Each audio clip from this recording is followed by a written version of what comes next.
From hidden meanings in the costumes, to some actors being given special transportation, and even a shocking amount of money spent on a single episode. Here are some of the biggest Bridgerton behind-the-scenes secrets. Enjoy the video and the spoilers. We'll start off with Nicola Coughlan having absolutely no idea about Lady Whistledown. For those who haven't seen the show or read the novels, we're sorry, but we warned you about the spoilers. The first installment of the series ended on a big cliffhanger. Yes, the Duke and Daphne were given a happily ever after, but we also found out who Lady Whistledown truly is. We've been guessing for the entire season, and her identity has been kept a secret for a long time.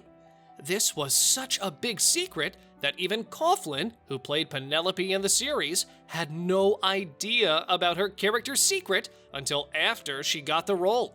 The actress found out that her character was the iconic Lady Whistledown while lurking in online fan forums. Quote, "When I went for the first audition, I only had a couple of days to prepare. I didn't have time to read the books or do anything like that," she told Variety. She said to herself, "I'll give this a go, and if I get a second call, then I'll read everything." But that didn't happen. I just got the job. She was then looking at a forum when she realized that Penelope was actually Lady Whistledown. The second she saw this, she said to herself, No, that can't be right. She just kept rereading it, because according to the actress, it just didn't make sense. Quote, "I'm being given this amazing role in a Shondaland Netflix show, and it's that role. It's quite mind-blowing. I absolutely adore Coughlan, and I can't wait for her to lead the third installment." Now, another thing that most of you didn't know is that in the second installment, we were seeing the same horses from season 1. Yep, those are the same stars from season 1. You already know there's a lot of horse riding on the show, meaning that all the actors had a horse assigned to them for the first installment.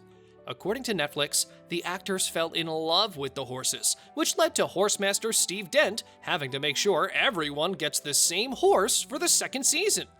Let's hope they'll get back for the much anticipated season 3. Now, let's get into more details regarding Anthony and Kate's costumes. When every other woman in London aspires for the kind of marriage I am offering, you must know that. You have been exceptionally clear. Most viewers didn't notice that Anthony's costumes were a bit darker in the second installment of the series, while Kate Sharma's dresses were tight and heavier. Throughout the second installment, their costume changes as they started wearing lighter colors, and there was no sign of Sharma's really tight dresses. Now, let's see the shocking amount of money used for making Bridgerton. Believe it or not, each episode of the show cost nearly $9 million to make. $9 million, you guys! That's a lot of money. While it's pretty obvious that we're talking about an expensive show, we should also note that period dramas are, in general, quite expensive. Now, did you guys know that Golda Rosheuvel was given special treatment on set? Queen Charlotte is a real historical figure, and she was famous for many things, including her wardrobe. That's also the case with her in the show. She is often seen in many incredible gowns and wigs. Apparently, it took hours and hours to put actress Golda Rosheuvel into full costume. And then, she needed to ride separately in special transport because of the size of her wig. According to People magazine, she was transported in her own minibus, with ceilings tall enough not to ruin her wig. Her wig was sometimes 2 feet in height. Now, this next part shouldn't surprise you, but for those not familiar, each steamy scene in the show was choreographed by an intimacy coordinator. According to Chris Van Dusen, you need to smash that like button if you haven't done it already. Now seriously, Chris Van Dusen told E! News that they hired an intimacy coordinator because this way, the cast would feel comfortable. He further explained that all steamy scenes were heavily choreographed, much like an action sequence. Like, your hand goes here, your leg goes there. They were all really rehearsed.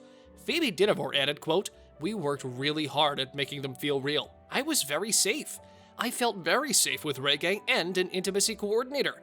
We blocked them out like they were intricate stunts." Next up, we were really surprised to find out that our beloved Jonathan Bailey first auditioned for the part of Simon.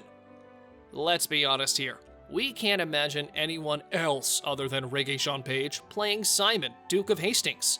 Too bad Page decided not to return and reprise his role in the upcoming episodes of the show. But Jonathan Bailey, who plays Anthony, told OprahMag.com that he was the first to audition for the part of Simon. After his audition, the creators of the show asked him, "Have you thought about Anthony? We're going to send you some scripts to read because we think you might be an Anthony." Clearly, the creators were more than satisfied with his reading for Anthony, and well, the rest is history. What do you guys think of Page's departure from the series? Do you think recast is the solution? Let us know before we get into more details regarding Queen Charlotte and her looks. Interestingly enough, Queen Charlotte's look was inspired by Beyoncé. Bridgerton's hair and makeup designer Mark Pilcher told US Vogue that when she was researching Queen Charlotte, she found out that she was of African descent, and that's why she decided to use the silhouettes of the period, but in a celebration of her ethnicity. Quote, "I used locks, braids, and afro-textured styles. Her giant afro was in the shape of a Gainsborough wig, but influenced by Beyoncé as Foxy Cleopatra in Austin Powers and Goldmember." Another surprising fact about Bridgerton is that the show used over 7,500 costumes. Away travelling for 6 months and now they take 6 hours coming down the steps. From Downton Abbey to the Gilded Age, Bridgerton, and every period drama ever, the costumes are an essential part when it comes to presenting a particular period of time, especially when it comes to Britain. Bridgerton did an incredible job bringing the Regency period to life, thanks to costume designer Ellen Marojnik, who is the person we should send thank you cards to for her job in The Greatest Showman and Maleficent Mistress of Evil. Her best job so far? Bridgerton for sure! In order to create the perfect Bridgerton universe, Marojnik told Vogue that she needed to create a costume place with a team of 238 people. In total, over 7,500 pieces were created in just 5 months.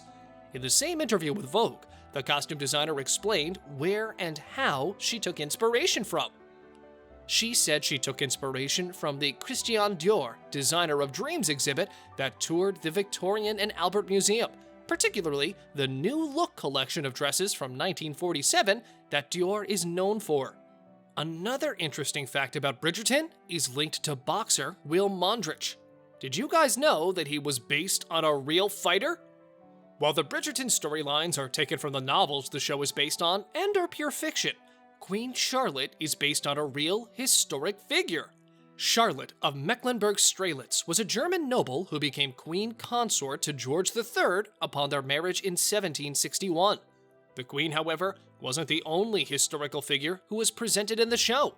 Actor Martins Imhangbe, who played Simon's friend, and professional boxer Will Mondrich told GQ UK that his character was based on the real 19th century fighter Bill Richmond.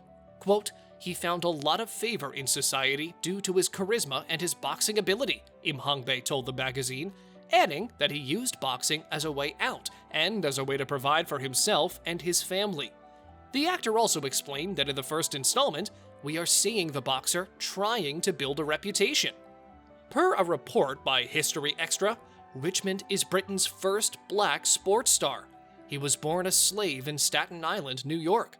He fought for the British during the Revolutionary War, and eventually he became a champion bare-knuckle boxer. As he said, "You need to smash that subscribe button and notification bell so you'll never miss any of our videos in the future." Now seriously, after becoming a champion, he founded a boxing club. See you in the next video!